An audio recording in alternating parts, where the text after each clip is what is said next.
میرے محترم بھائیوں، ڈاکٹر لارنس براؤن 1959 میں امریکہ میں پیدا ہوئے، سان فرانسسکو میں۔ ان کا خاندان کو 300 برس سے امریکہ میں رہ رہا تھا۔ کٹڑ مذہبی عیسائی خاندان تھا،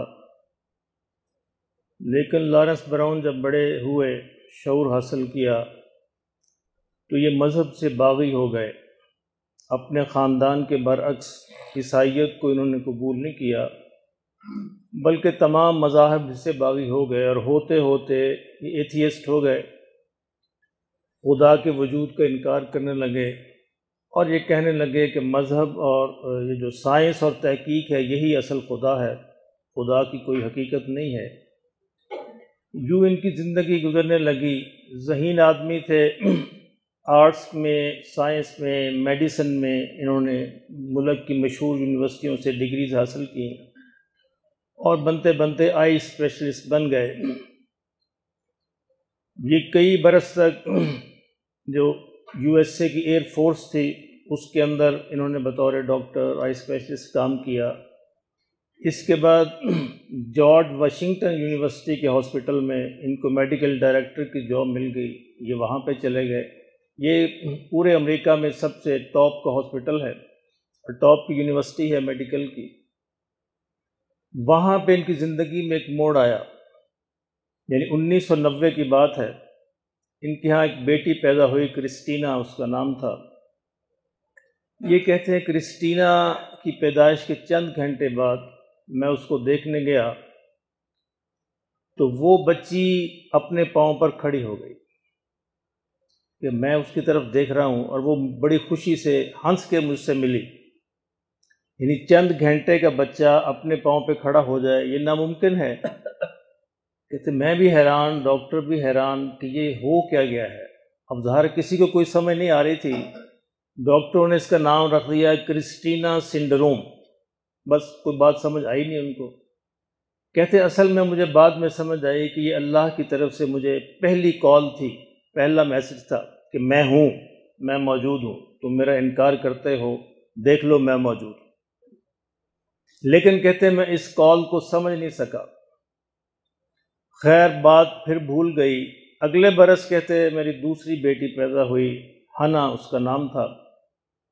کہتے پھر اللہ نے مجھے دوسری کال بھیجی، لیکن وہ ذرا مختلف طریقے سے تھی۔ ہنا کہتے جب پیدا ہوئی تو پیدا ہوتے ہی اس کا رنگ نیلا تھا۔ کہتے مجھے فوراً اندازہ ہو گیا کہ اس کا جو ہارٹ ہے وہ آکسیجن سپلائی نہیں کر رہا، خون بغیر آکسیجن کے ہے، اسی لیے بچوں کا رنگ نیلا ہوتا ہے۔ جب ڈاکٹروں نے یہ دیکھا تو انہوں نے فوراً اس کو آئی سی یو میں شفٹ کیا اور اس کا چیک اپ کیا۔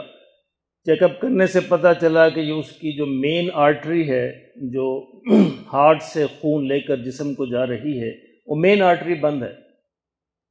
پہلے ہی اندازہ ہو گیا تھا کہ جو آکسیجنیٹڈ بلڈ ہے وہ اس کو باڈی کو سپلائی نہیں ہو رہا، اسی لیے اس کا رنگ نیلا ہے۔ خیر کہتے چونکہ میں بھی اسی ہاسپٹل میں تھا، سارے ڈاکٹر اکٹھے ہوئے اور یہ فیصلہ ہوا کہ اس کا آپریشن کیا جائے۔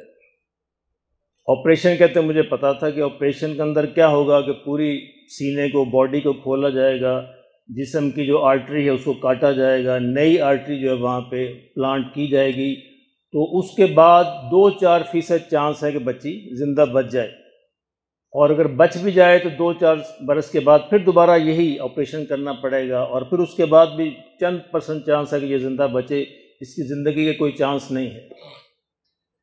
کہتے ڈاکٹر ابھی یہ ساری ڈسکشن کر رہے تھے اور یہ مشورہ کر رہے تھے کہ اس کے علاوہ ہمارے پاس کوئی حل نہیں ہے اس کا۔ تو میں کہتے اس آپریشن روم سے باہر نکلا تو وہاں پہ کہتے مریضوں کے لیے انہوں نے پریئر روم بنایا ہوا تھا، جہاں مریض بیٹھ کے دعا کر سکتے ہیں آپریشن تھیٹر سے باہر۔ تو زندگی میں کہتے پہلی بار میں پریئر روم کے اندر چلا گیا۔ پریئر روم کے اندر بیٹھ کے میں نے کہا، اب دل کو لگی ہوئی تھی، تو میں نے کہا کہ اللہ اگر تو موجود ہے تو میری بچی کو صحت دے۔ اب یہ کہتے زندگی میں پہلی بار میں نے اللہ کا نام لیا، اور میں نے کہا اگر تو موجود ہے تو میری زندگی کو، میری بچی کو صحت دے دے، اور میں وعدہ کرتا ہوں کہ اس کے بعد جو مذہب تمہیں پسند ہے میں اس کو اختیار کر لوں گا۔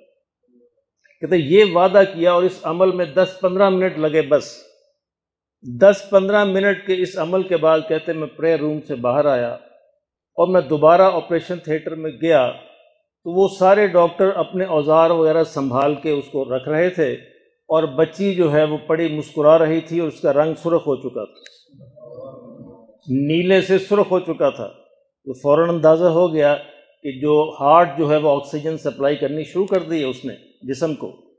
اس سے پہلے انہوں نے کہتے الٹرا ساؤنڈ کی تھی تو اس کے اندر آیا تھا کہ ہارٹ کی جو مین آرٹری ہے وہ بند ہے۔ اب دوبارہ انہوں نے الٹرا ساؤنڈ کی تو وہ بالکل کھلی ہوئی تھی، مسئلہ ہی کوئی نہیں تھا اس میں۔ اب کہتے ہیں ڈاکٹر میرا منہ دیکھ رہے ہیں، میں ڈاکٹروں کا منہ دیکھ رہا ہوں۔ اب نہ انہیں سمجھ آ رہی نہ مجھے سمجھ آ رہی۔ کہتے میں نے کہا کہ بس تم چھوڑ دو۔ اب مجھے بات سمجھ آ گئی، مجھے بات سمجھ آ گئی ہے کہ اللہ ہے۔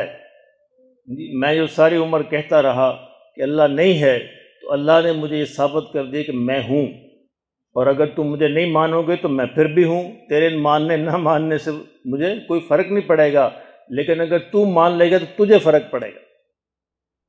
کہتے بہرحال بچی بالکل صحت مند ہو گئی اور بچی کو ہم گھر لے آئے، کسی آپریشن کی کسی علاج کی ضرورت نہیں پڑی۔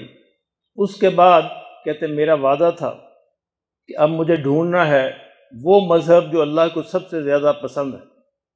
اب کہتے ہیں میں اس سفر پر شروع ہوا، 1990 سے لے کر یہ سفر میرا شروع ہوا۔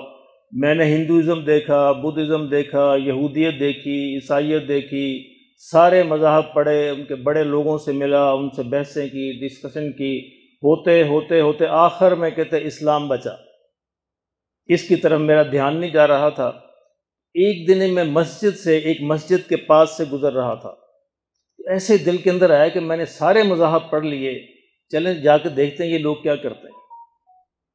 کہ مسجد کے اندر گیا، کہتے جو ہی میں مسجد کے اندر گیا تو میرے دل کی کیفیت ہی بدل گئی جی، اور میں حیران رہ گیا کہ یہ مجھے کیا ہو رہا ہے۔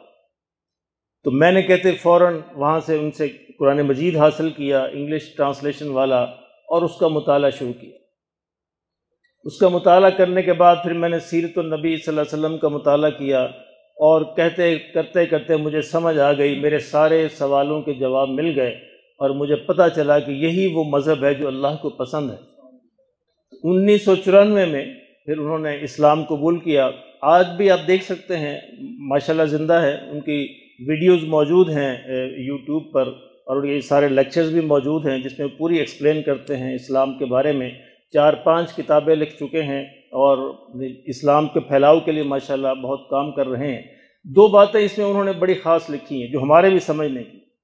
وہ کہتے ہیں دیکھیں انسان کی زندگی میں اللہ کال کرتا ہے، پہلی کال اس کی ہوتی ہے کرسٹینا کی طرح، کوئی سمجھ جائے تو بڑا اچھا ہے، بہت اچھی ہوگی، لیکن اگر اس کو نہیں سمجھے گا تو دوسری کال پھر حنا کی طرح ہوگی، اور وہ بڑی مشکل کال ہوگی۔ کہتے وہ بڑی مشکل کال ہوگی انسان کی زندگی میں۔ کہتے مسلمان ہو غیر مسلمان ہو سب ہو، یہ کال آتی ہے، اور اگر کوئی اس کال پہ ریسپونڈ کرے، اس کال کو اٹینڈ کر لے تو وہ بس پھر اللہ کا بن جاتا ہے، نہ اٹینڈ کرے تو کہتے پھر اللہ اس کے دلوں پر مہر لگا دیتا ہے۔ یہ وہ کہتے مرحلہ ہوتا ہے جب اللہ دلوں پر مہر لگا دیتا ہے۔ اللہ کہتا ہے میں نے کال کی، تمہیں کئی دفعہ کال کی، تو پھر تم نے اس کو رسپونڈ نہیں کیا، اب میں نے تمہارے دلوں پر مہر لگا۔ میرے محترم دوستو، اللہ کا احسان ہے کہ اللہ نے ہمیں تو ماں کی گود میں کلمہ نصیب فرمایا۔ اب ہمیں صرف یہ دیکھنا ہے کہ اللہ کو کس طرح زیادہ سے زیادہ راضی کرنا ہے، کس طرح زیادہ سے زیادہ درجات حاصل کرنے ہیں۔ اس کے لیے اللہ ہمیں بھی کال کرتا ہے، مصائب کے ذریعے، بیماریوں کے ذریعے، مشکلات کے ذریعے، اور آسانی کے ذریعے بھی، خوشیوں کے ذریعے بھی، اور نعمتوں کی فراوانی کے ذریعے بھی۔ اگر ہم سمجھ کر اللہ کے مزید نزدیک ہو جائیں تو اللہ ہمیں بڑے درجات عطا فرمائے گا۔ اگر مزید نزدیک نہیں ہوں گے تو پھر یہ خطرہ ہے کہ کہیں ہمارے دلوں پر بھی مہر نہ لگ جائے۔ اللہ ہمیں اس کی سمجھ نصیب فرمائے۔